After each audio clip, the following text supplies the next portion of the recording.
داستان ولیوں کے سردار حضرت جنید بغدادی رحمۃ اللہ علیہ، قسط نمبر 2۔ یہ درویش مشہور صوفی بزرگ حضرت جنید بغدادی رحمۃ اللہ علیہ تھے۔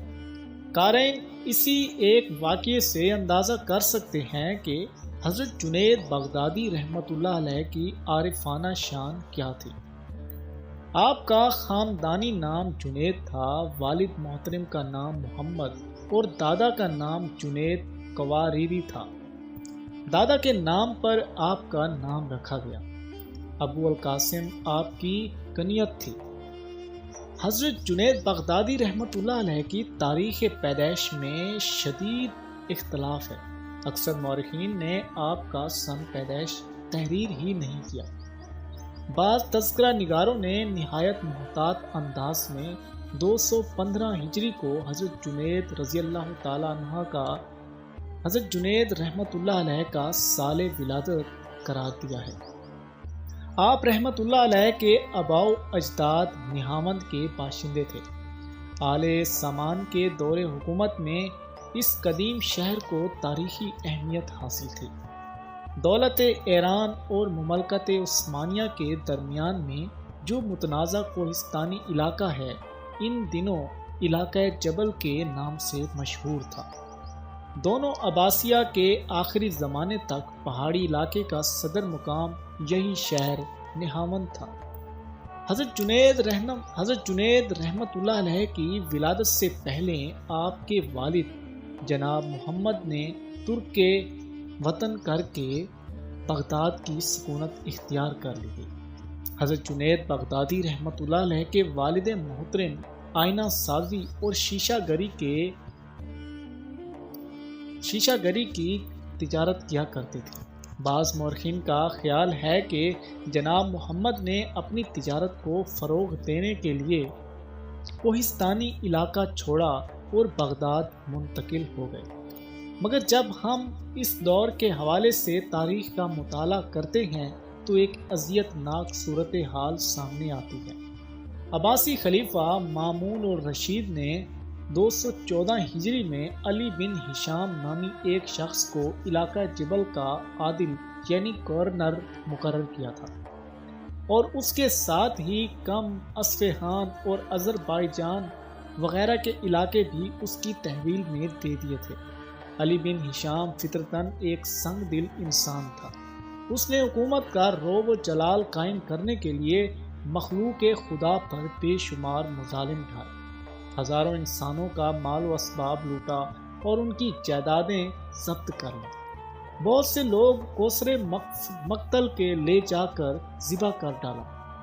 نتیجتاً پورے علاقے میں ایک کہرام برپا ہو گیا۔ مجبور و بے کس انسان آسمان کی طرف منہ کر کے فریاد کرتے تھے، اے خدا، تو نے علی بن ہشام کو ہمارے کون سے گناہوں کی پاداشی میں ہم پر نازل کیا ہے۔ اسی گریہ وزاری کے دوران وہ ستم رسیدہ لوگ غالبانہ طور پر عباسی خلیفہ مامون و رشید کو مخاطب کر کے کہا کرتے تھے، امیر المومنین، آپ کو خبر بھی ہے کہ آپ نے کس ظالم و جابر حاکم کو ہم پر مسلط کیا ہے؟ کیا یہی آپ کا نظام مملکت ہے؟ جب علی بن ہشام کی اعزار رسانیوں کی خبر خلیفہ مامون و رشید تک پہنچی تو وہ شدت غضب سے بدحواس ہو گیا۔ پھر اس نے فوری طور پر عجیف نامی ایک شخص کو سر دربار طلب کیا، جو شجاعت و استقامت میں بڑی شہرت رکھتا تھا۔ عجیف، جب سے ہم نے علی بن ہشام کے مظالم کی داستانیں سنی ہیں، میں بے خوابی کے مرض میں مبتلا ہو گیا ہوں۔ عباسی خلیفہ مامون رشید نے عجیف کو مخاطب کرتے ہوئے کہا، کیا تو مجھے میری کھوئی ہوئی نیند لوٹا سکتا ہے؟ امیر المومنین، میں کوئی طبیب نہیں ہوں۔ عجیب نے عاجزی کے ساتھ عرض کیا، اگر میری وجہ سے خلیفۃ المسلمین کی کھوئی ہوئی نیند واپس آ سکتی ہے تو غلام حاضر ہے۔ عجیب اپنی جان دے کر بھی آپ کے خوابوں کو پرسکون بنا سکتا ہے۔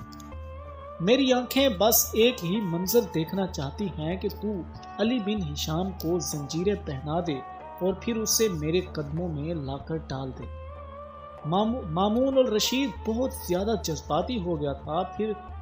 پھر میں اس ستم گر نافرمان کا سر اپنے پیروں سے کچل ڈالوں گا۔ اگر میری زندگی نے وفا کی تو ایسا ہی ہوگا، امیر المومنین عجیف نے سر خم کرتے ہوئے کہا۔ پھر مامون الرشید کے حکم پر عجیب اپنا لشکر لے کر علاقہ جبل کی طرف بڑھا۔ جب علی بن ہشام نے یہ خبر سنی تو اس نے سرکشی اختیار کی اور حکومت کے دوسرے باغی بابک سے مل کر علم بغاوت بلند کرنا چاہا، مگر عجیف نے اسے سنبھلنے کا موقع نہیں دیا اور وہ کسی بلائے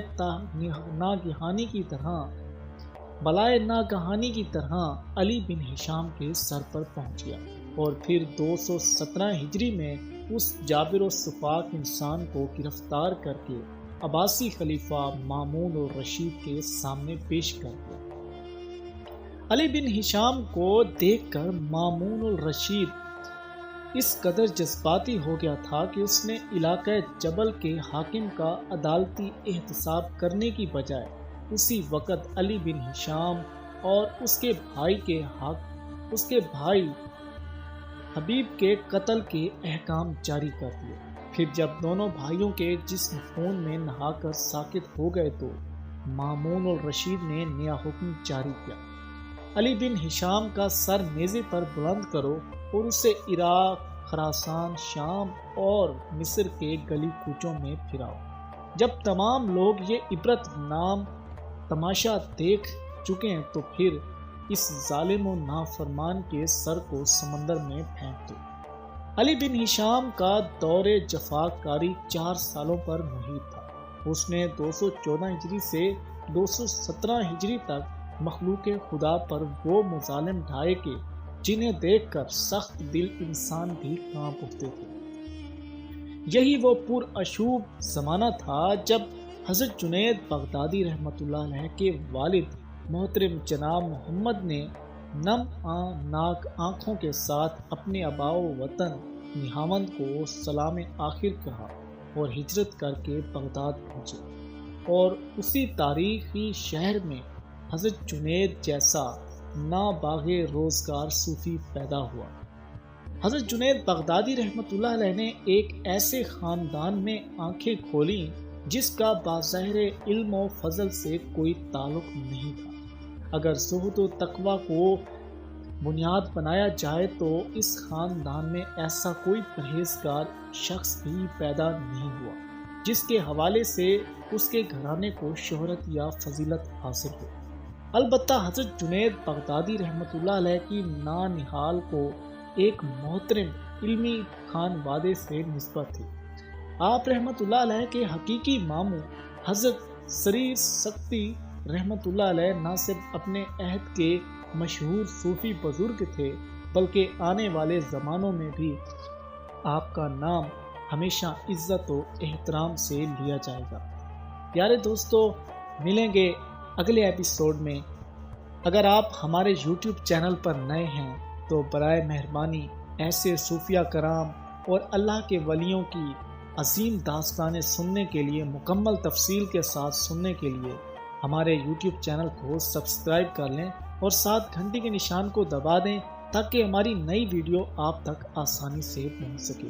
ہم اپنے چینل پر ڈیلی بیس پر ایسے ہی اللہ کے نیک لوگوں کی نیک سیرتوں کو آپ کے سامنے پیش کریں گے۔